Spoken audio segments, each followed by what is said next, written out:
As we have in the bottom right corner of this best of 5 starting us off, the blue Terran player, it is a GuMiho.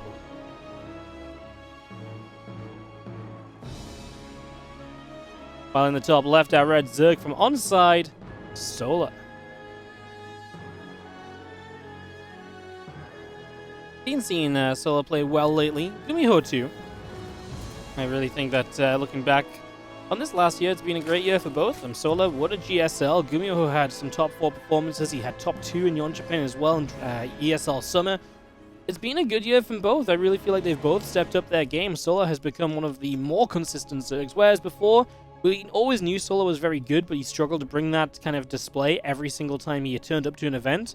Now he really is, going into any event, perhaps one of the favorites to at the very least have a very deep run.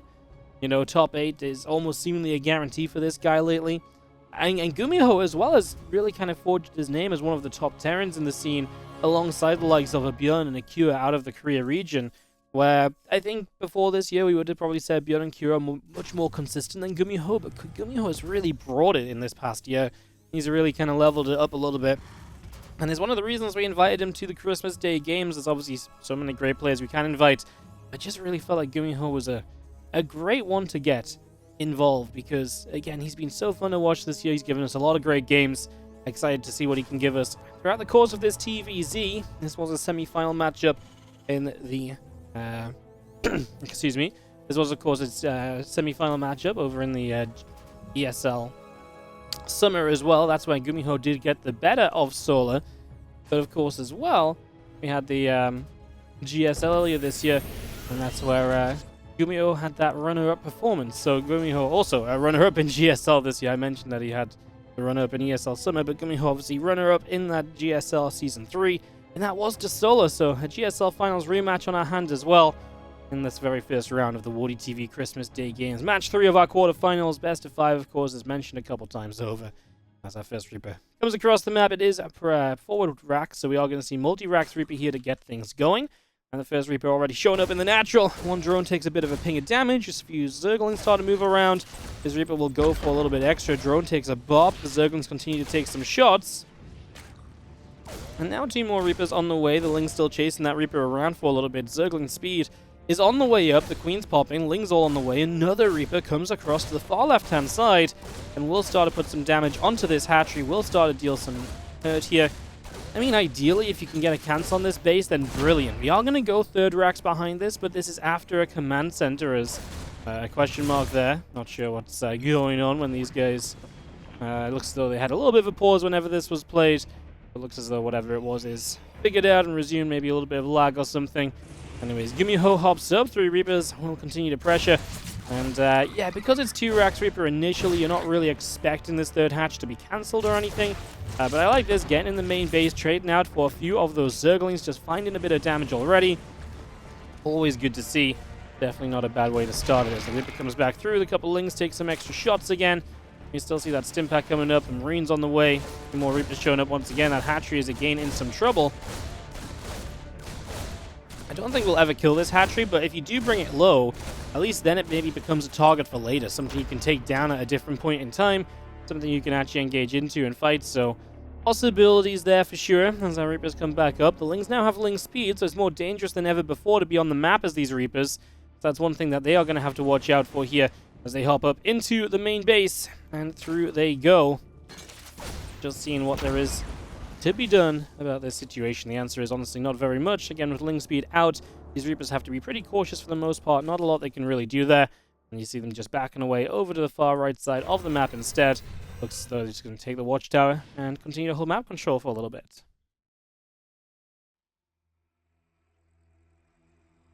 Our Lings will think about getting to the front there. There's a few Marines going to knock down a set of rocks already. Extra Marines are going to show up.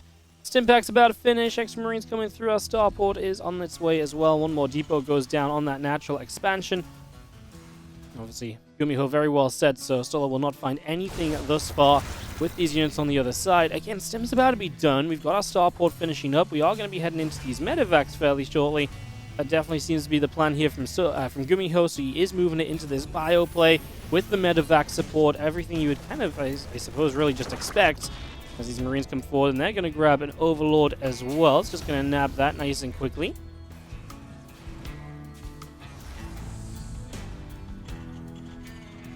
So you can see that combat shield coming through as well. Will be nice to see that coming up eventually too, as we have our combat shields with more and more Marines just continuing to spread on out here. So just getting all of that on the go for the moment. And do you have a single link? Going to come and venture forwards as well. Obviously, Solo wants to try and pick up as much information as possible at any point in time. So always kind of coming forward, looking to see a little bit of what's going on. Just trying to gather info at any possible opportunity. And he does see this mass of Marines leaving the base. What can he do? He's only got lings, no upgrades. Solo might actually be in a little spot of bother right now. I wonder if he's actually going to be in some serious trouble because he can't make banelings. All he can do is spam zerglings right now, which is... it's something, but it's not exactly ideal, is it?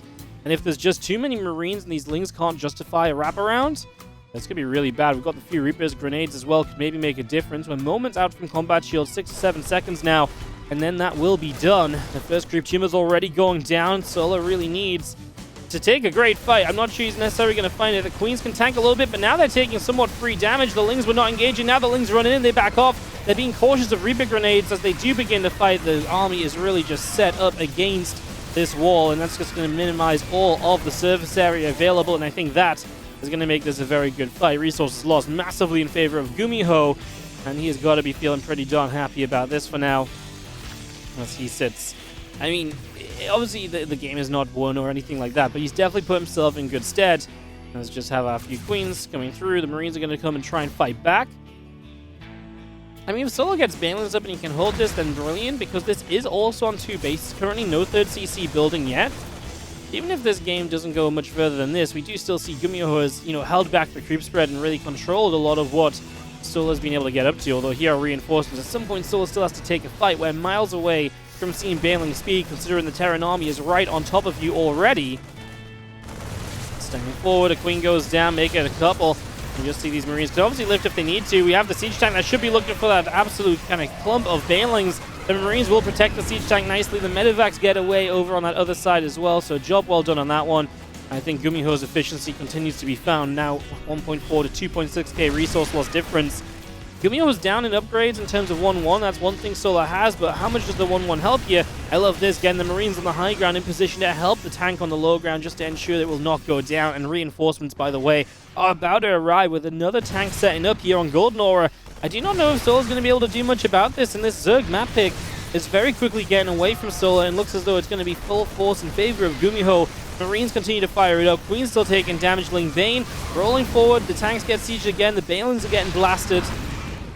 Reload up one more time and loading onto the high ground once again. A couple additional Banelings get morphed in. Queens trying to move up this ramp, and they are actually going to get completely stuck on that ramp as well, so that ain't pretty. But once again, going to try and deny the low ground, but tanks have got rid of the Banelings multiple times over. This time the Marines go down, but it just doesn't matter, as Solo does not have enough to stay in this, and GuMiho is going to find himself a 1-0 lead in this opening best of 5 for himself in the Christmas Day Games. Left-hand side, the blue Terran player up 1-0. The aggression working out for him in that previous game. This is GuMiho. Up against the red Zerg in the top right from onside, we have Solo.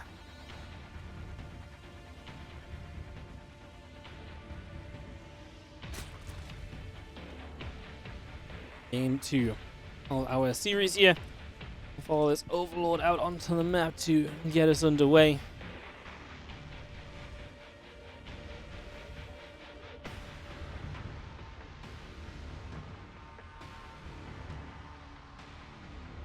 We'll see what the build turns into.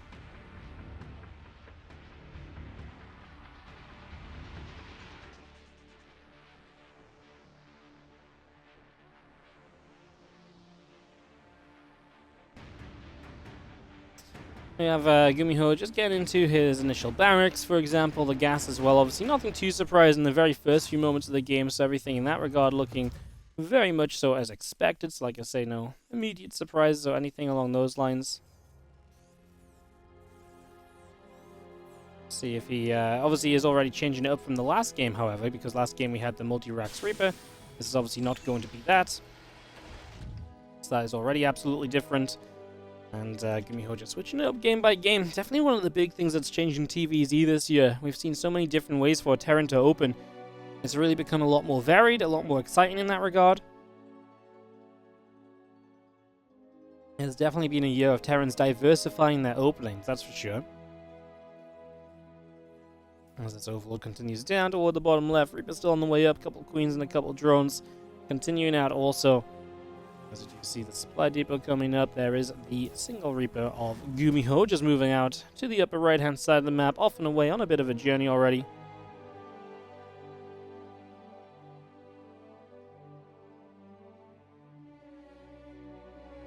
Off to the top we go. Factory and command center all coming through. We do have our Reaper showing up then. First couple of shots going off from some drones already taking some damage. Little grenade there, and that's one dead drone. Could not become the spore crawler I wanted it to be, and that's GuMiho already off to a hot start with the first Reaper of the game. Now this queen gets there, the Reaper gets turned around once again. Couple more CCs still coming up.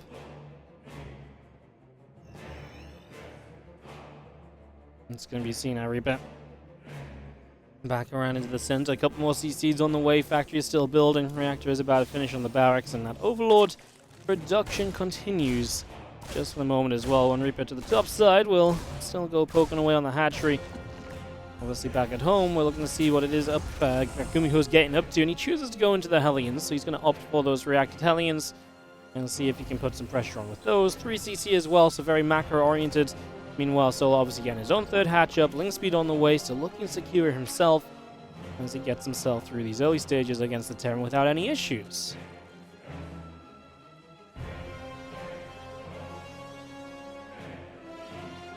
Queens press in, creep spread pushing forward again, stimp back, Hellions, the Marine all coming out, link speed is about halfway through there. And just gonna have a couple queens still gathering together at the front. The creep teamers continue to come around, and obviously the more creep you push out onto the map, the better a time you're typically going to have as Solo. The more creep, the more control you have, the happier a Zerg is, the more protection you have over your bases as well.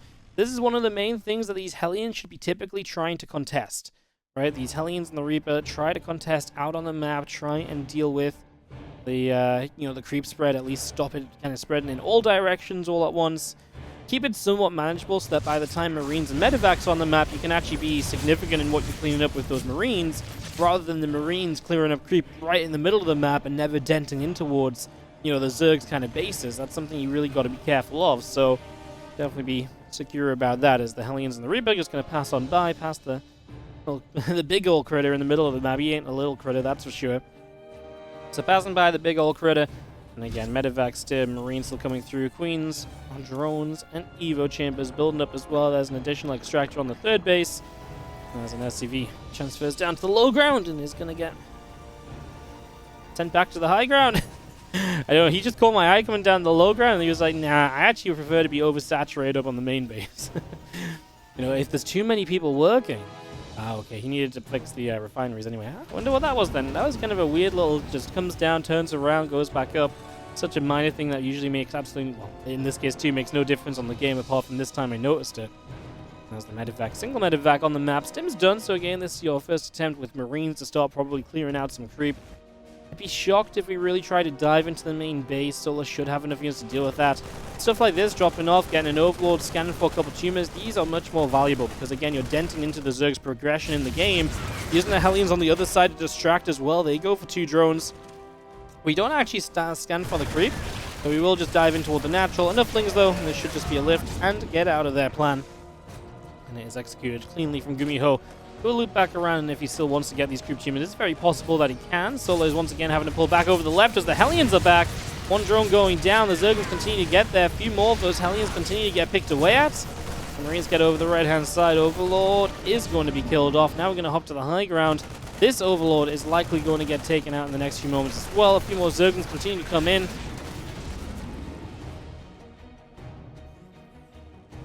Failing Nest is going to finish in the back of the natural. Fire is about to finish up too. The extra barracks are still coming out. And it's a lot of barracks now powering in. So it's going to be our barracks 3, 4, and 5. So it's not anything like a 3-base kind of 8 racks just yet.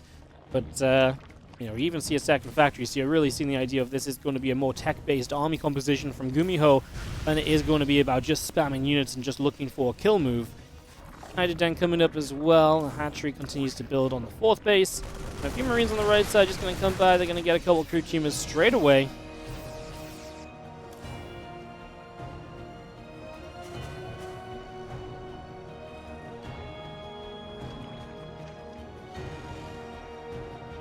Hellions back over the left. We still have our 1-1 upgrades. The Banes, the Lings all continue to come through. Groove Spines and the Bane Speed now halfway done. We're just going to chill out on the right side. The Lings is going to be hanging around as well. Hellbats will show up onto that 4th base, and I mean, just a cool way to utilize the Hellions at this bit, stage, morph them into Hellbats and use them in a bit more of an aggressive manner. Marines lift up over here, just going to move around. Now going to drop back down on the low ground again. We do have a hatchery setting up. And the command center again out on the front just going to be established as well. Some of these Hellions that have been morphed into Hellbats now retreating back down the left-hand side. And just deciding that they couldn't do too much. But the fact they're still alive is still nice, right? They're still creating map control, right? That you wouldn't have had previously. So yeah, still has that map control. And now they actually join up with this little drop of units, so they can act as a little bit of a tanking mechanism. As that attempted spread of creep tumors is just going to get all of your active creep tumors cancelled. And a few beyond that go down as well. So GuMiho again doing a very good job restricting the creep spread. He's not letting Solo control a map. He's not letting Solo take big steps outwards. And meanwhile, Solo just says, okay, I might not be able to control the map, but I am going to control my own tech. Straight into the Hydras and now straight into Infestation Pit 2. Potential to move toward Lurkers, which is one of Solo's biggest strengths in the ZVT. When this guy gets up to Lurkers, he can be an absolute master of the game. As a selection of Widow Mines will get burrowed up, we knock down some creep tumors, and we move further forward. A couple more creep tumors likely to go down here again. The restriction being applied from GuMiho, just making it difficult for the Zerg to justify sitting between these bases. Just making it hard to kind of push the Terran further away than he already is. Makes GuMiho's life a whole lot better. It gives him a whole lot more opportunity as time passes by. And Bane Hydra comes down the right side. A few Queens pushing away over on that side again. Medevacs load up once again. The 2-2 still coming through. The Hive is building in the main. Marine Hellbat on the low ground, and we actually come up on the right side once more. Widow Mine shot goes off. A couple of Balins still being pushed back. This hatchery will get cancelled on the right. The drone goes down with it. 3 more barracks build with the Widow Mines and Marines all producing through. Single Hellbat leading the charge, getting rid of a creep tumor already. Widow Mine shots, going to go after a couple of different Queens right there as well. So again, just clearing out Queens. Anytime we're doing that, we're pretty happy as well. As we do see, the Widow Mines here blasting a whole bunch of Banelings down. The Hydras coming through as well, trying to chase those Medevacs away. And Medevacs continue to take quite a bit of damage. Medevac falls here, and this drop gets cleaned up completely, so this is becoming a bigger issue now for GuMiho. He's actually losing a lot of these units. The first fungal growth catches a couple as well, and Solo has enough to come pouncing down this low ground and clean on up. GuMiho's force going to be pushed all the way back, and Solo is going to be feeling good about that, giving himself a bit of breathing room. This has been a game where GuMiho has been pretty constraining. We talked about restrictions a lot of the time. That's pretty much what GuMiho has done very well. Solo doing a great job to be able to actually break back out of that and to retake control on this in a little way at least. Mine through the top. We do see the Ling Bane Hydra all collecting together, starting to move through the center as well.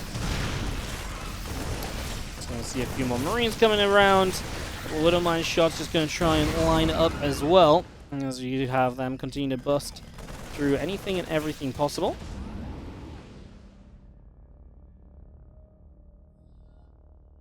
GuMiho continues to push over on the other side. Coming through once again. I'm just going to be seeing these Hydras, the Infester. A few Widow Mines continue to come through too, so just doing everything we can for the moment as we do have the Infester going down. The Hydra still doesn't take some damage as well.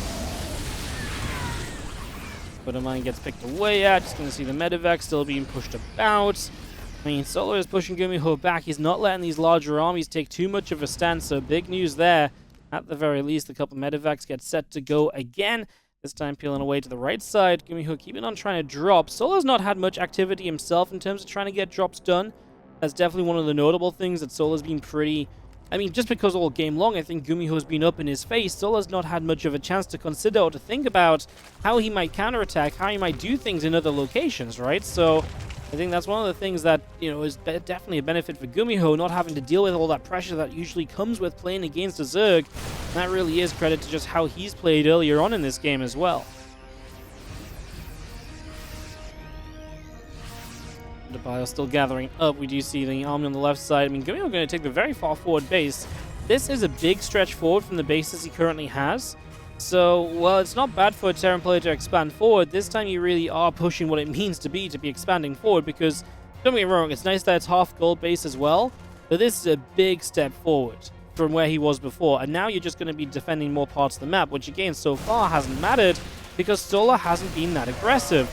And if Solar does turn up the aggression a little bit again, this could be actually very, very tough for GuMiho to deal with, because again, he's going to be very spread out across all of his bases right now. That might become his bigger problem. There's already, you see here coming through, is going to be our Zerg just pushing this back. Parasite Bomb goes off, there's Medevac. Let's push away. No, don't bring it back in. It's going to kill the other Medevacs. Mistakes were made. And Hydra still coming down the bottom right. Maybe could go after some more of those SCVs from the high ground. In a way, this Lingvain Hydra is kind of somewhat being surrounded, although not fully. We're not going to have ourselves the bio. Yeah, it was like it was surrounded, but it was able to fight still. There wasn't enough bio to truly scare the army there. Let's see, the Caduceus reactor upgrade. That's the Medevac energy regen rate. Parasite Bomb is going to get rid of that Medevac. So we have a couple Banes going down. Ling Bane, Hydra Lurker down the left side as well. Banes continue to crash on through.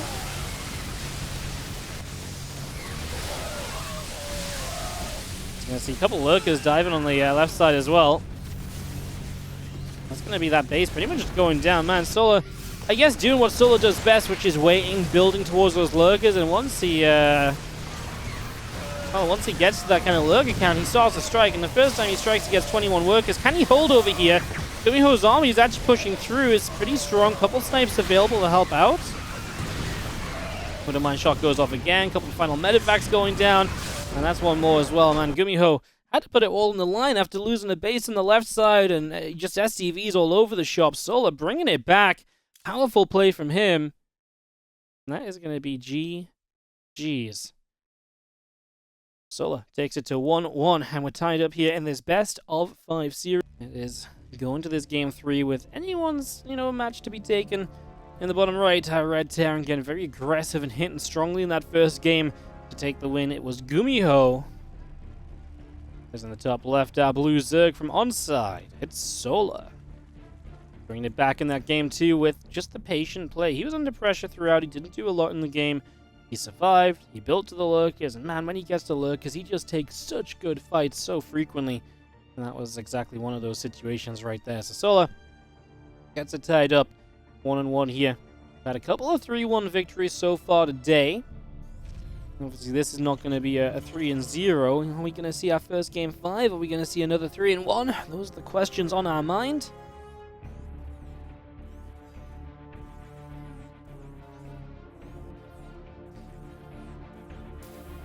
It is going to be one proxy barracks. What an interesting way to start from GuMiho. I was just thinking about the single proxy racks. We've seen some players toy around with this single proxy racks idea. The concept more or less just being that you're going to build a single proxy barracks. With the proxy barracks, you're going to be able to put on a little bit of pressure with a single Reaper, for example. Typically one of the things you go for. That seems to be part of what we're heading into right now, as this racks will finish up in a few moments. You have the Overlord in the center, Hatch, Gas, and Pool coming in, drones on the way, Reaper in an orbital building up as well. SCV comes out down the front, where we are going to drop down a single depot already, so obviously starting a wall on the low ground. You imagine at some stage here, GuMiho will obviously expand to the natural, so having a wall on the low ground is going to be overall more protective. He did not put his first depot on this ramp, because I assume this is all to just save money as best as possible. By building it closer, you don't have to spend the time of the SCV walking to the ramp, building the depot, and then walking back. It doesn't seem like much, but in these high-level games, and with the builds being so precise and exact, it actually can make a bit of a difference. So that's what happens when the depot goes down there. Here comes this early Reaper. Let's see if it can indeed deal some damage for the fact that it's so much earlier than it usually would be. Now he gets that first drone, but it does become a Spore Crawler on cue. Now coming about, drone still taking just a little bit of damage. Things come over, Reaper taking some shots. We go back and forth. We still see Link Speed coming up. A couple Queens still on the way. Reaper coming by with the reactor and the starport building up as well. Reaper continues through. A couple of Zerglings still being chased out of here. The Queen is there. And we do have two Reapers together now, joining back up into the center of the map.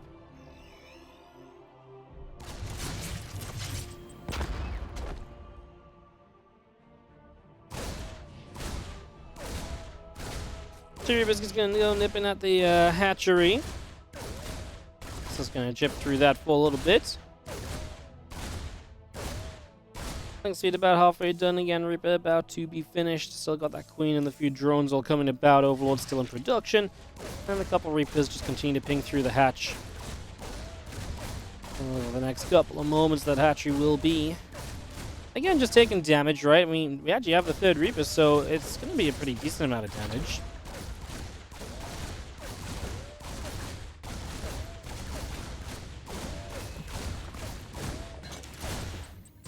Pop, pop, pop. We do drop one grenade down, pushes the Queen away. Reaper's now going to fight these Lings, which have Link speed, but the Reaper's a little bit too powerful right now. Coming back around down the bottom, we do have a couple Cyclones still on the way through. They're going to be popping, so that's going to be a fun follow-up here from GuMiho going into those Cyclones.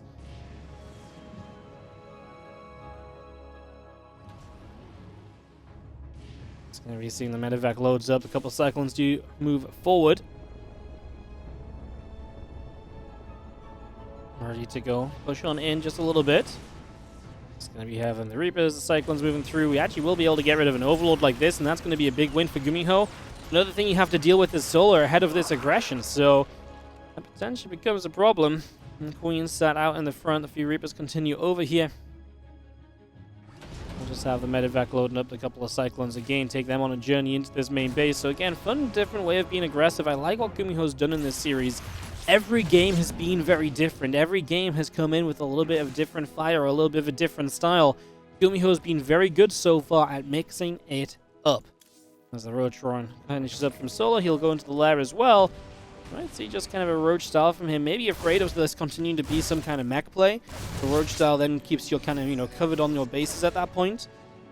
Look at GuMiho going into Raven as well. So I might not be wrong. This might be some kind of funky mech play with like Raven support. Again, we have the medevac here to save the Cyclones. The Reapers may not be so lucky, although we do get to the high ground. We unloaded one Cyclone to put some damage out. In fact, we unload both. I thought you might try to save the Reaper. I think you did, just got the unload a little bit too late.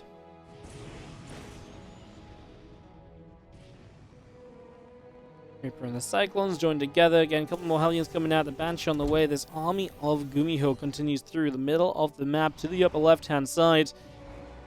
Looking pretty darn good again when you look at everything all together. And he's got a lot of Cyclones. He's got a lot of power in this. Very interested to see how exactly the Ravens work as well. If we can get some good, I imagine anti-armor missiles. We could also auto turret. Is probably going to be the main things that we're potentially looking for here. Queens fire up, Raven taking damage as well. Again, a few more factories coming in, the Banshee on the way up, so it is indeed going to be that mech, so GuMiho definitely giving us a different slice of life here on Site Delta. Still just poking. I mean, obviously with the Ravens as well, you do not need scans to clean out the creep spread, so again, you take away the control that Solar maybe has usually on the map. That's going to be a big W compared to usual as well. Armory continues up in the back of this main base. The Cyclones and the Ravens continue to back away too. Back over to the right-hand side there. Feelings gather up once again. And everything from GuMiho just pulling back down to the bottom side. We have an Overseer already checking into the base, see a little bit of what's going on. CC lifts off. This Overseer is going to be going down, but again, has done a fairly decent job of figuring out a little bit of just what's happening.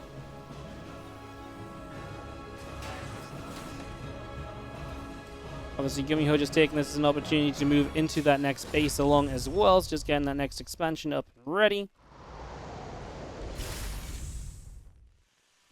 And yeah, protecting that with his army right now too, so looking good in that regard. We still see the Hurricane Thrusters on the way up as well, so that continues to come through. Also, there's a lot of Roaches. The big question now is going to be, has GuMiho successfully actually gotten to this point? I love the anti-armor miss on the Roaches.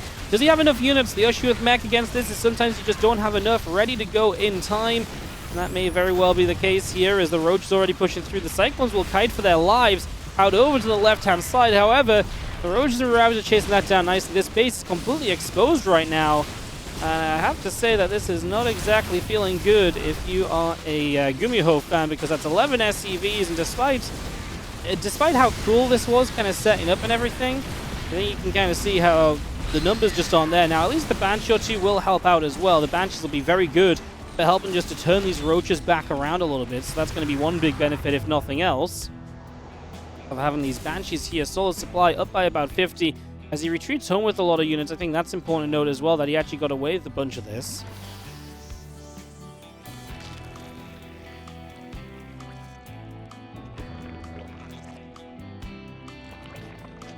Just going to respread his creep. He's got Hive on the way. Hydra's already coming out. The tech, the transition through here is already looking very good, essentially, is what I'm getting at for Solar. He's transitioned very nicely. He's been very good at just coming straight in. Yeah, with this entire army. Love it. He's just been able to get straight towards those Hydras, now straight towards this Hive as well.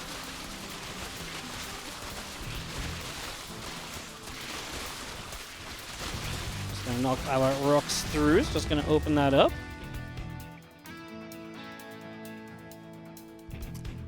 Army can continue down into this base once again. Still not quite maxed, so in fact he's got quite a lot of money going spare, so he's not exactly in a perfect spot here. A few lings will go down. Anti-armor missile strikes. The Roach is getting hit. A couple corrosive valves coming through. The Cyclones just about managed to dodge around those. As we push on up, we do see the Cyclones coming through for all of this creep spread. A lot of the creep going down. Cyclones continue by. I'm just going to be seeing the Roach Ravager Hydra army continuing across. Just continue to chase on in. More Cyclones going down. The back and forth will continue as Solar just masses up. 5 Vipers. Maybe what he was waiting to spend his cash on. With Abducts and Blinding Clouds, he's going to be able to take efficiency to a whole new meaning here. Against this mech army, Vipers are not their friends, because every single Abduct is a unit going down that's way more expensive than you want to be losing. Obviously, Blinding Clouds can make life difficult as well. Just in general, you're really getting the answers up and running here as Solar. There's a couple more Evo Chambers coming about. The factories continue to build. Cyclones coming through, +2 vehicle weapons. I mean, GuMiho will continue to macro, but Solar is maxed, and it does feel like the next few minutes of this game is very much so going to be about GuMiho figuring out how to survive and showing us how he's going to survive, versus a Solar who's very ready to just be aggressive consistently and throughout. 7 drones go down to some Banshees that show up, so that's good at least. Banshees now going to turn onto this hatch. You see the Cyclones back into the bottom side. The Hydras and the Roaches spreading out themselves, like I say, looking for maybe a concave to fight in. They've been waiting on those Vipers to get the energy. That's why the attack slowed down for a few moments. Here we go. There's a single siege tank set up. Surely Mass Cyclone doesn't make this work. Not when the Vipers can abduct in. These Cyclones are used to kiting and finding to gain efficiency, but efficiency is not going to be a factor when the Cyclones get abducted like that. It's going to be a mega factor for Solar. You can see he runs on through. GuMiho typing out the GG there. He does not have himself a way to stay alive in this one. And we do have ourselves Solar taking the 2-1 lead now in this best of 5 with Side Delta under his belt. This mech game, again, does not go far enough. For GuMiho, it doesn't get enough done. Actually, another 3-1 today? Or do we get to go to a game number 5? In the bottom left, the Red Terran player from Cloud9 is GuMiho.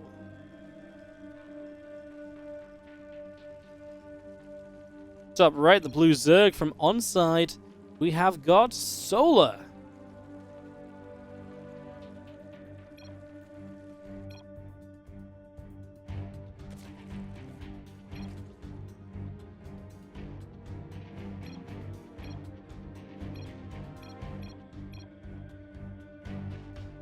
Drone's still coming through. Rax is on the way. SCV coming out.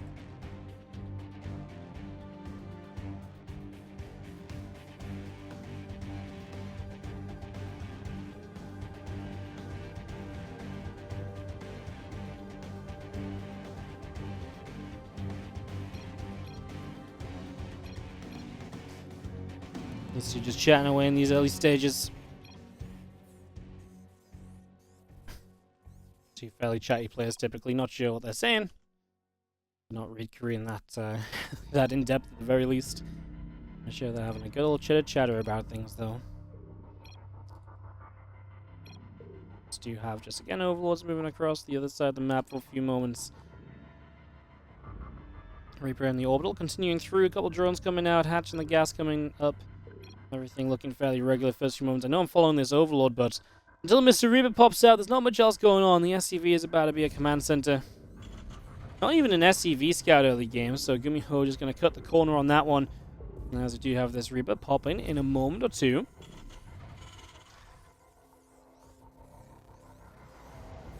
And then we can follow this Reaper across the map and see if it can cause some trouble. Reaper's early game have been fairly successful at GuMiho thus far, so wouldn't be the craziest thing in the world to see some further continued success from that.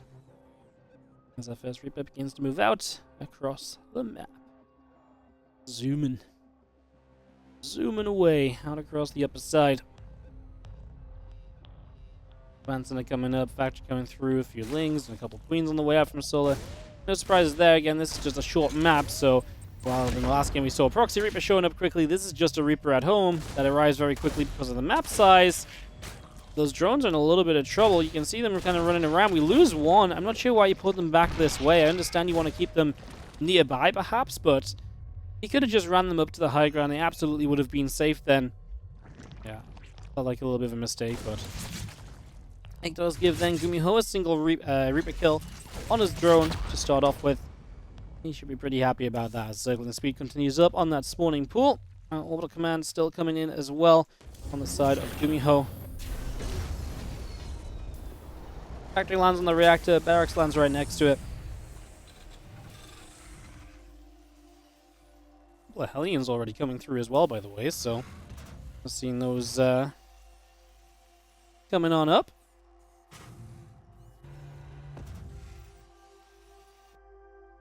Reaper heads down to the bottom side of the map. Again, Stimpak coming through. Marine and a couple more Hellions all coming out as well. Just going to see that hatchery finishing up on the third base next couple of moments. Still have Zergling speed just over halfway done here. Queen about popping out as well.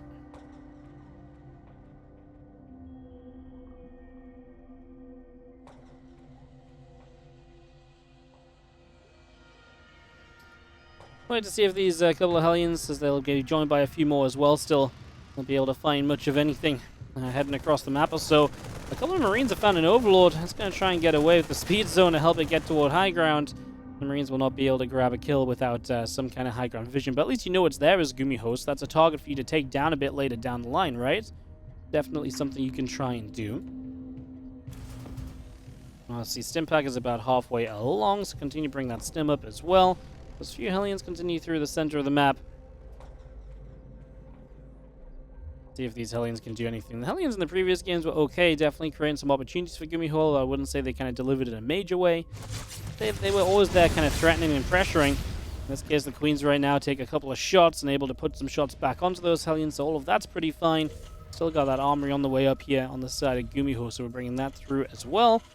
As all these Hellions rotate around to the far right. Queens are going to be there. Still got that armory coming in, by the way, so armory still coming through. For the moment, Stimpak coming up. It's going to be finishing very shortly. The Hellions chilling out. And again, a couple of Evo chambers, a couple of drones being brought through as well.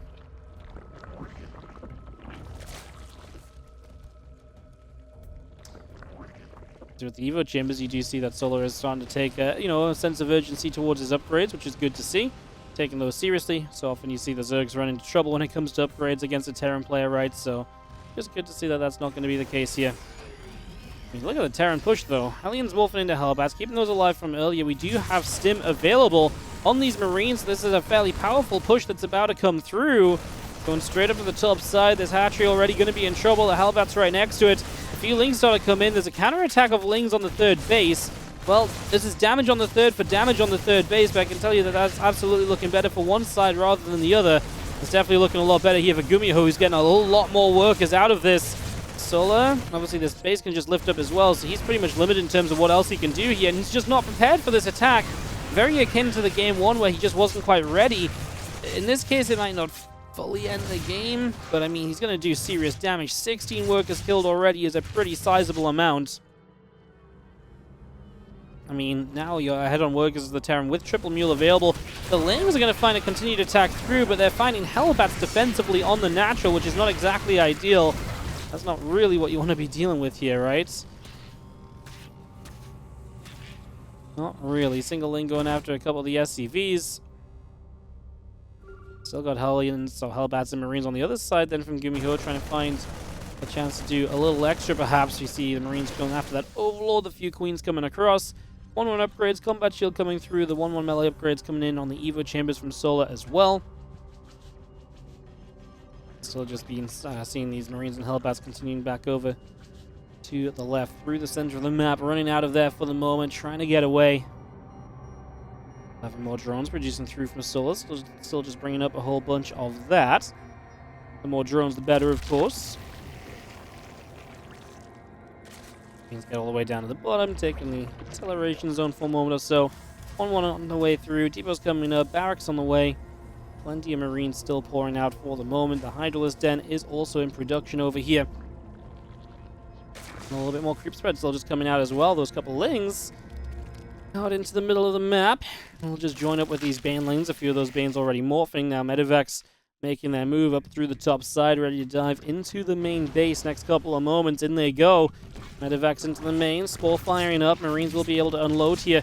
There's the first couple of Hellbats coming out already. Marines will be able to start firing it up. So that will take some damage. A single Spore Crawler coming over the other side. The Banes around the right. These Banes start to crash through here. Ling's still coming around. That was a good defense, at least from Solar, but he's also losing drones over on this side. That's the problem. He has to put pretty much everything he has into defense in a location right now, and he's going to lose 5 drones in the process of defending the main from those Hellions on the right side, and that's going to be 6 now, and obviously still taking a while to clean up.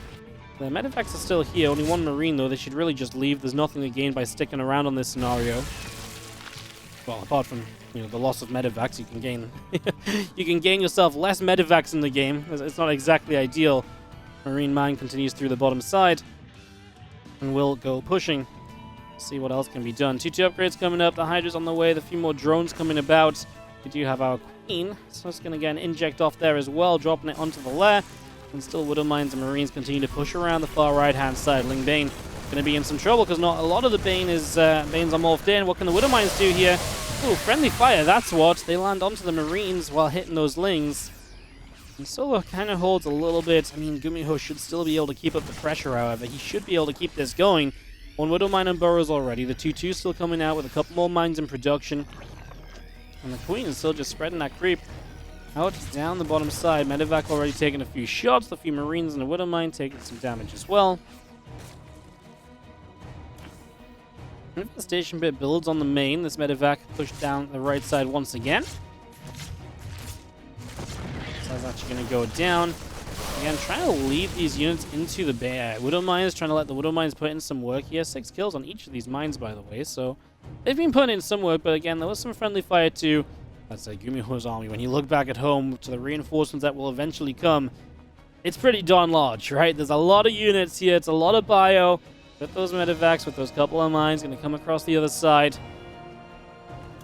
52 is already over halfway done as Widow Mines press around the right here. Just going to start coming through. Those Widow Mines are going to burrow bio, ready to dive in towards this bottom right base.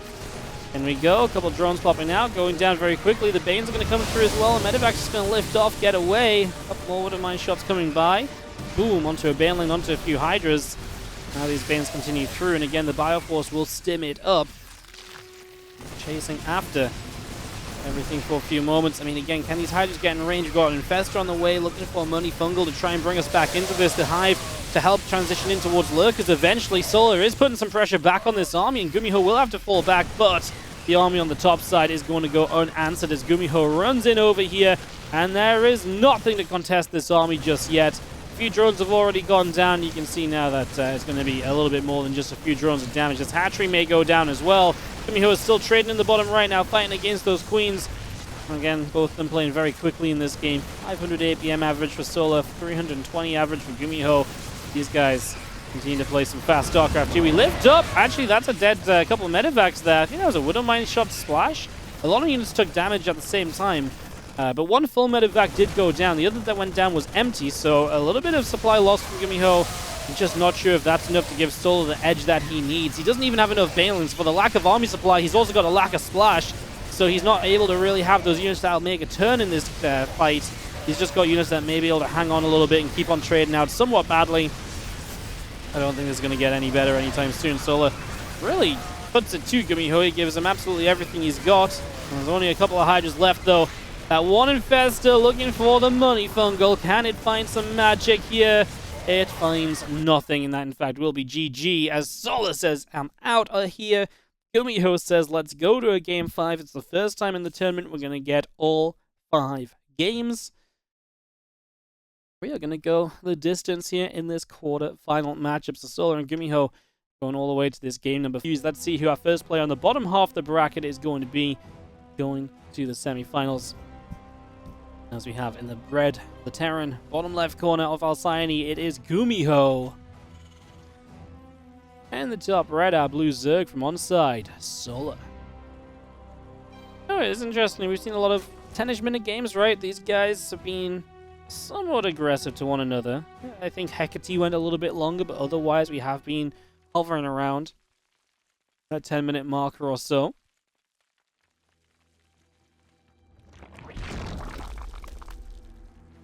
As we have an extractor cancel here. Something that's not always the case, but when you go for this 15 hatch, it is kind of the popular way to go about it. Get the extra drone, then you get the Overlord, and it's just the hatchery timing. So it's pretty early hatchery then from Solar. It's a little bit of a different way to go about it. It generally means you're a little bit safer because you're doing things off a couple less drones, while still playing like a hatchery first kind of style, right? So just being a little bit cautious in case GuMiho is going to up the aggression a little bit right now. Just making sure nothing too crazy comes of that.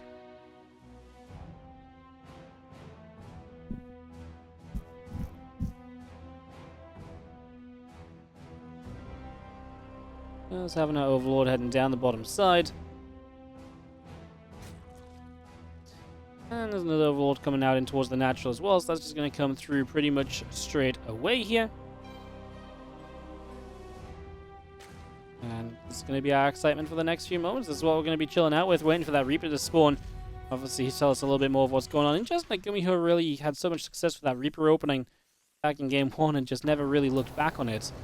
He's really just kind of stuck to his guns since then and kind of just continued through as is. So, yeah, kind of interesting in that regard. And you have that Reaper popping out now. It's going to start to move out across to the other side.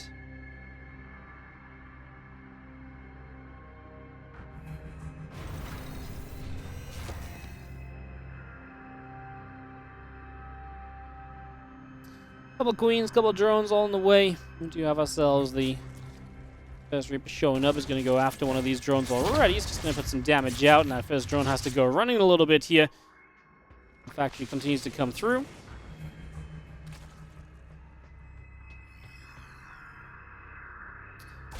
Queen's going to fire it up. We do have our CC and our factory all coming through. Our hatchery on this side is going to take some damage in the front, so just going to have our Reaper pinging away on that hatch for a little bit.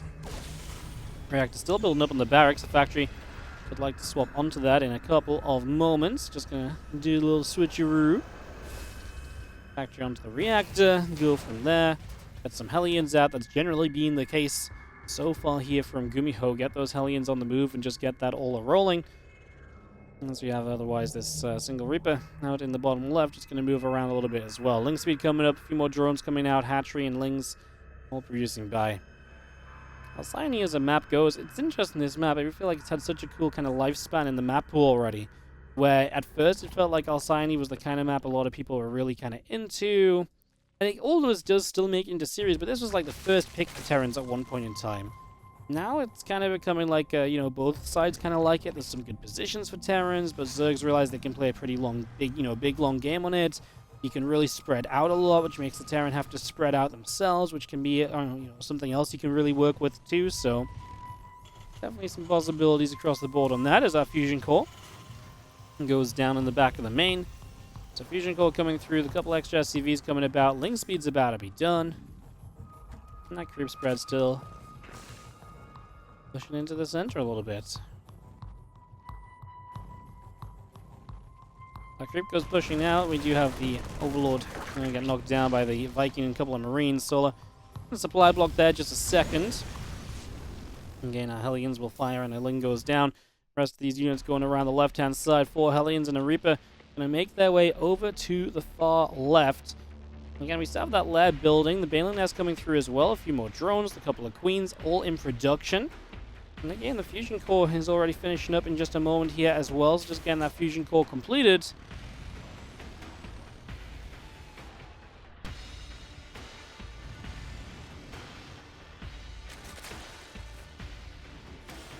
I see that Yamato already starting up as well. Look at this. With the fusion core done, double starport ready. It is going to be full on mischief from GuMiho. He is going to mix this up in a big way as Hellions and the Reapers start to move on out onto the map. So away they go, looking to make something happen through here. Signal Zerglin already going down. Another creep teamer at the front gets knocked down as well. Those two BCs on the way up. SCVs in the depot building through. They're about to finish. Extractors and creep teamers all coming out. Just going to be having a Reaper and the Viking continuing by as our single Zergling is going to get picked up.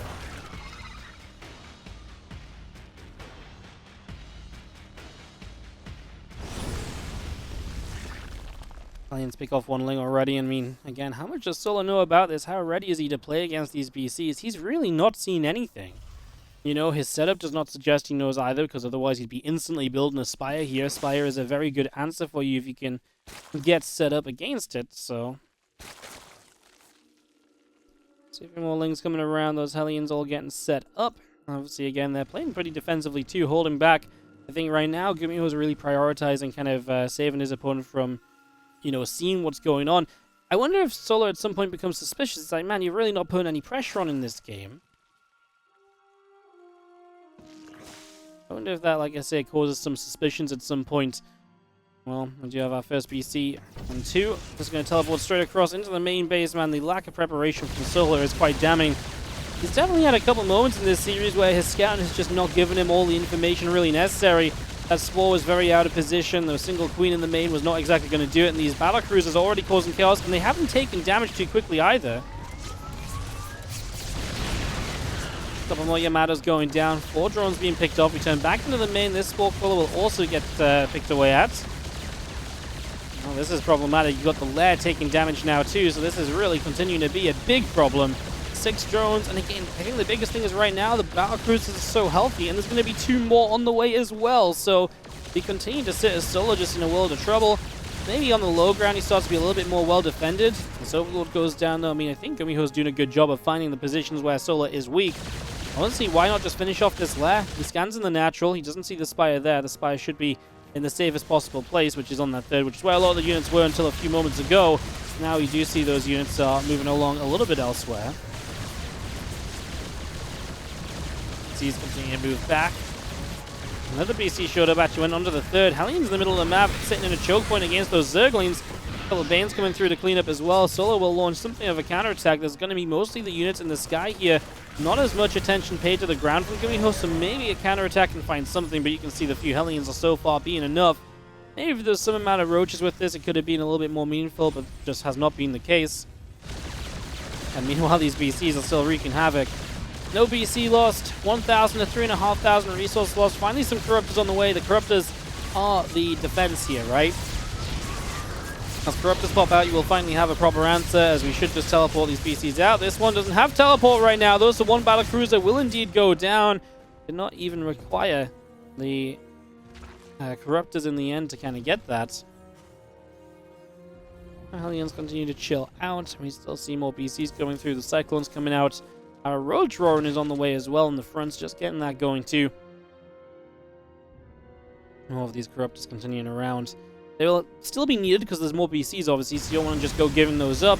As now Solo takes the chance to continue into his anti-mech play with the Roach Roaring coming through. Most importantly here, Solo has survived. Right, that's what this is really going to come down to. The fact that Solo is just alive at this point at all is a blessing. That is absolutely one of the big things for him right now as we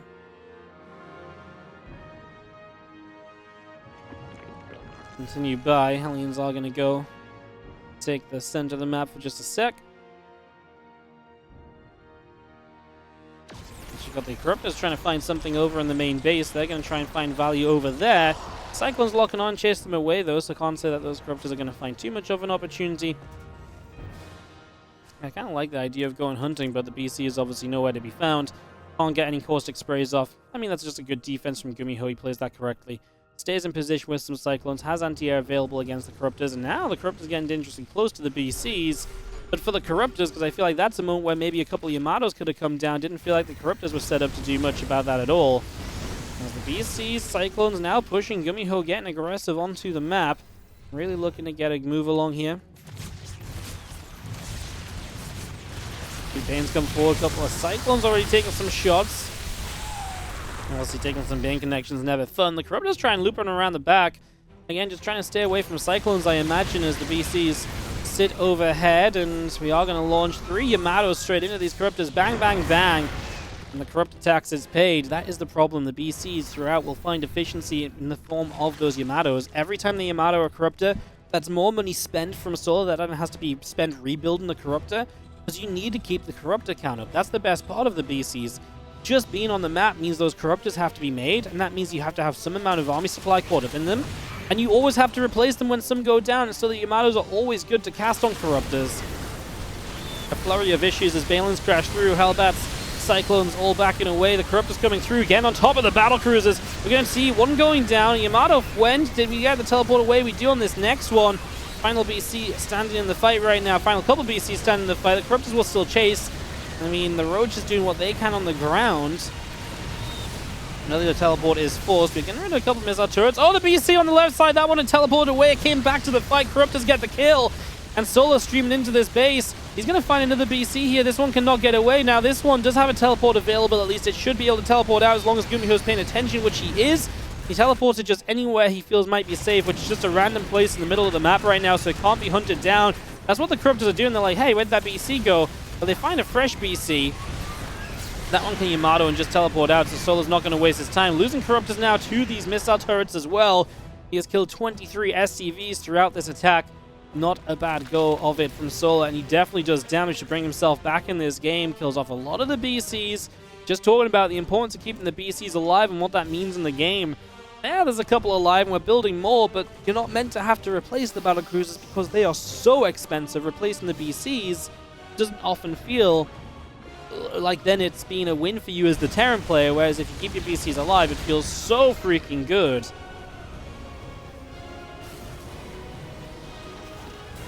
A few more Cyclones coming across the Roach Ravager. Continuing into the center, a couple of Infestors as well, looking for the possibility of a fungal growth maybe on those Cyclones. Ooh, there we go. There's a couple Cyclones going down to the fungal lands. Good damage being dealt. We do see the Greater Spire still about to finish. Factories all on the way up. Cyclones and tanks coming through.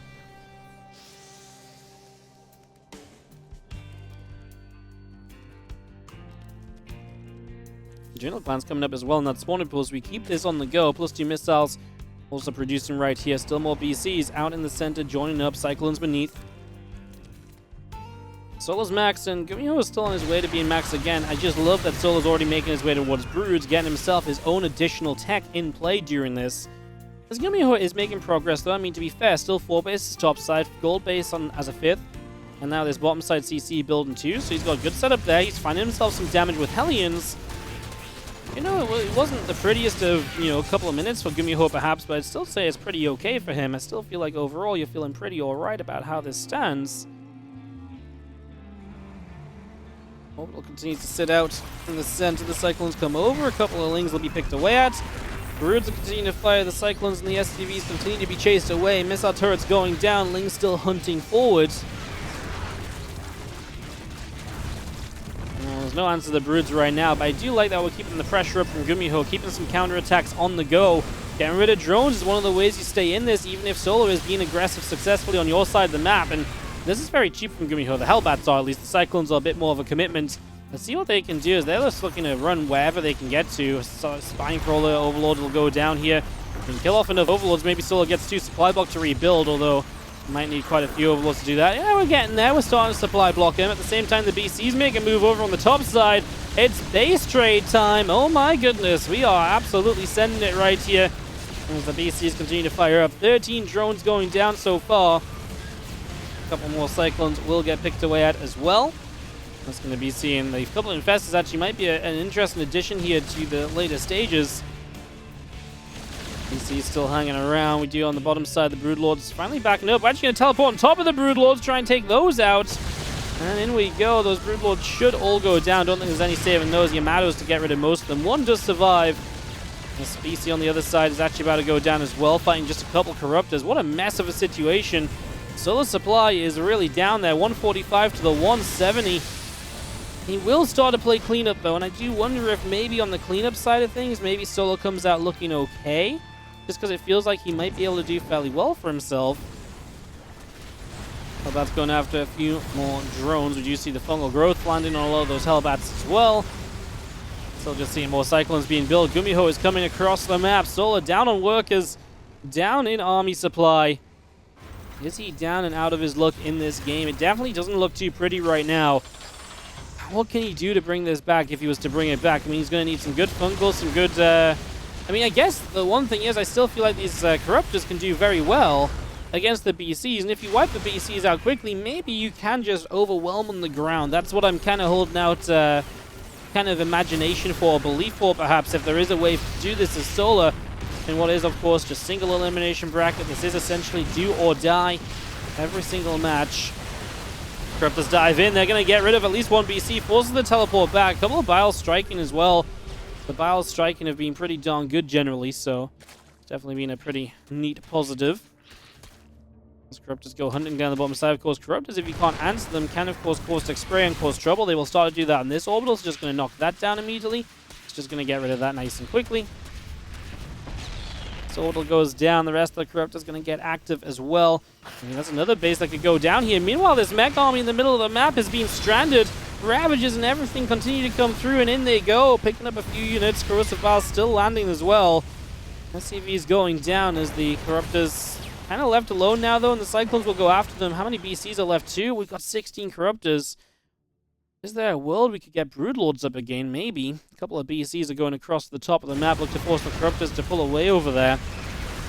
Again, some of these stray mech units being found, and Solar's able to strap together a couple of kills for himself. Supplies are going to take a turn in Solar's favor, and it is mostly in the army supply as well. His SCV count, or his drone count, is still down to the SCVs of his opponent, but getting some more damage done. Baeling's rolling forward. A couple Cyclone lock-ons happening to the Roach Ravager. Ravager still being chased. Hellion still hunting. We do see BCs teleport from the top now to the right side. Gold. Something that Solar will have to try and find a way to deal with. Still up joining army supply, though, which is better than, better position than he was in not so long ago. Roach Ravager still fighting here. It's GuMiho. Actually says GG because I guess he's losing the battle cruisers to the Corruptors that show up, and then this army just ain't doing it against the Roach Ravager that's up from Solar. In some way, Solar finds himself enough of a fight to clean up on Alcyone. Jeez. Solar is going to the semifinals. I mean, GuMiho does not have a lot of economy left. He's got one realistically kind of somewhat mining base. This one's mining out. Yeah, I mean, I guess in my eyes, I'm looking at this, I'm like, okay, well, GuMiho has a lot of, like, he still has bases up, and he still had the work elite, but he didn't necessarily have the bases to mine from. Look at the income graph, and there's been moments, yes, where GuMiho had the lead, but it wasn't that far ahead, and especially at the very end here.